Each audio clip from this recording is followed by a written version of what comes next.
Parvardigor g'am qayg'udan, ojizlikdan, dangasalikdan, baxillikdan, qo'rqoqlikdan, qarzni bosib qolishidan, ya'ni qarzni to'lolmay qolishdan va odamlarning g'olib kelishidan sendan panoh tilayman. Qarz haqida aytilgan so'zlar, ulug'larimizning so'zlari. Umar ibn Xattob roziyallohu anhu aytadi: "Iyyakum vad-dayn, hammun bil-layli va madallatun bin-nahar." Qarzdan ehtiyot bo'linglar, chunki u tunda g'am, kunduzi xorlik.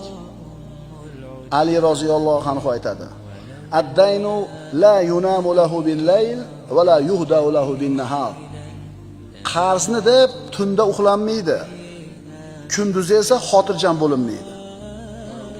Abdulloh ibn Umar aytadi: "Li an amuta va laysa alayya daynun ahabbu ilayya min amuta va mali mithla Uhudin."